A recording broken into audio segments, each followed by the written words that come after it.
आज की कथा में हम सुनेंगे भक्ति में क्यों जरूरी है उत्साह। ध्रुव की भक्ति में उत्साह खूब था।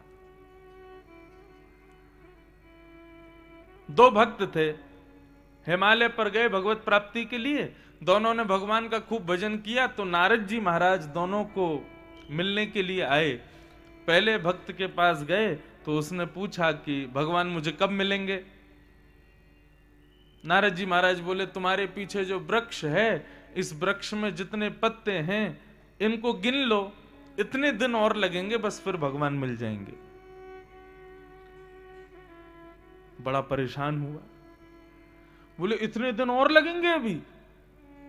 नारद जी बोले, हाँ बस इतने दिन की बात है, बस ये छोटे, ये कितने पत्ते होंगे, 500-600 पत्ते होंगे, इतने दिन और लगेंगे बस ठाकुर जी को मिलने में। वो बड़ा दुखी हो गया, बोले इतने दिन और प्रतीक्षा करनी पड़ेगी, इतने दिनों से मैं लगा हुआ हूं, अब इतने दिन और बैठूं यहां पर। बड़ा हताश हो गया, उदास हो गया। नारद जी बोले, भैया अब क्या करें, इतने दिन तो लगेंगे लगभग।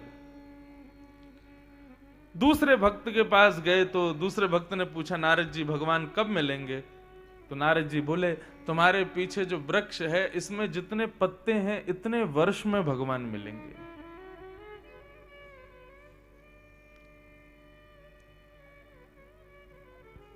जैसे ही उसने पीछे वृक्ष की ओर देखा और वृक्ष के पत्तों को देख करके, उसमें भी थे 300-400 पत्ते, परंतु पहला भक्त बड़ा दुखी हुआ कि इतने दिन और लगेंगे। पर दूसरे भक्त को नारद जी ने जाकर के कहा कि इतने वर्ष में भगवान मिलेंगे, तो उसने कुछ नहीं सोचा, वो नृत्य करने लगा। नारद जी बोले, भाई तूने कुछ गलत तो नहीं सुना, तुम नृत्य क्यों कर रहे हो?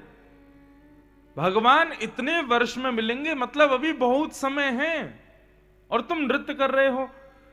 तो उस भक्त ने बड़ी सहजता से कहा, नारद जी इतने वर्ष लगेंगे उसकी चिंता मुझे नहीं है, परंतु आपके मुख से यह सुनकर के कि ठाकुर जी मुझसे मिलेंगे, भले ही 400 वर्ष बाद मिलेंगे, लेकिन मिलेंगे जरूर, इससे ही मैं आनंदित हो गया।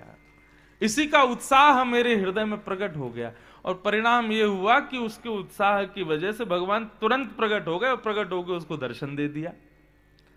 नारद जी महाराज ने भगवान को पकड़ा, बोले, प्रभु एक बात बताओ, आपने ही मुझे कह के भेजा था कि उसको बोलना इतने दिन में मिलूंगा, इसको कहना इतने वर्ष में मिलूंगा, और यहां पर आप, मैंने इसको जैसे ही बताया इतने वर्ष में मिलेंगे, आप तुरंत प्रकट हो गए, आप अपने बात के पक्के नहीं हो।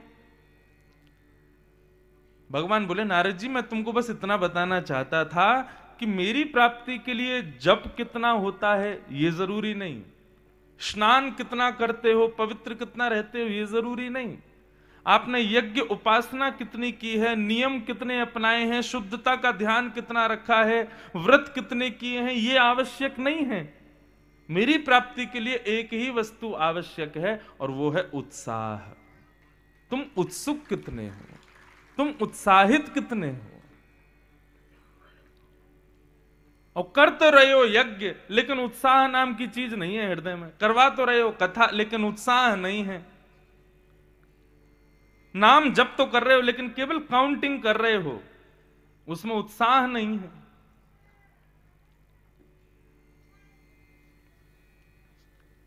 तो भगवत प्राप्ति नहीं होगी।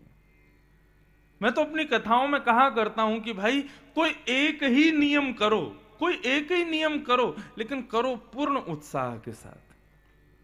कोई बहुत ज्यादा नियम करने की जरूरत नहीं। सुबह उठते ही पहले हाथ देखो, फिर चरण, वो जमीन को प्रणाम करो, उसके बाद में जाकर के जो है स्नान करके सूर्य को अर्घ दो, तुलसी जी पे अर्घ दो, फिर उसके बाद अपने ठाकुर जी की सेवा करो, माला पहनाओ, तुलसी अर्चना करो, हवन करो। इतने नियम करने की कोई जरूरत नहीं। एक नियम करो, लेकिन करो पूर्ण उत्साह के साथ, पूर्ण लगन के साथ। और एक बात और बताऊं, उत्साह किसे कहते हैं? उत्साह को यदि मैं थोड़ी और स्तर, एक सामान्य स्तरीय हिंदी में कहूं, तो हिंदी भी नहीं, शायद उर्दू शब्द होगा। उत्साह का एक और अर्थ यदि समझो तो कोई अतिशयोक्ति नहीं, जिद।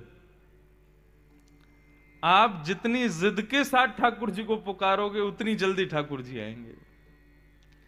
अगर जिद ही नहीं है हमारी भक्ति में, तो ठाकुर जी को भी कौन सी गरज पड़ी आपके पास आने की। जैसे बालक है, बालक आपके साथ मॉल गया, मॉल में जाकर के उसने कोई खिलौना देखा, खिलौना देखते ही माता पिता की नाक में दम कर देता, मुझे चाहिए चाहिए चाहिए चाहिए। अब माता पिता जानते हैं कि ये खिलौना तोड़ देने वाला है 2 दिन बाद ही, लेकिन फिर भी अपने बालक की प्रसन्नता के लिए माता पिता उसको वो खिलौना देते हैं। ठीक वैसे ही जब भक्त के हृदय में भगवत प्राप्ति की जिद प्रकट होती है, तब ठाकुर जी प्राप्त होते हैं।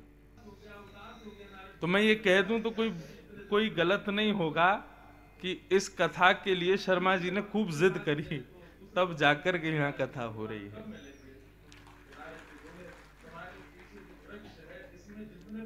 उत्साह बहुत जरूरी है बंधुओं।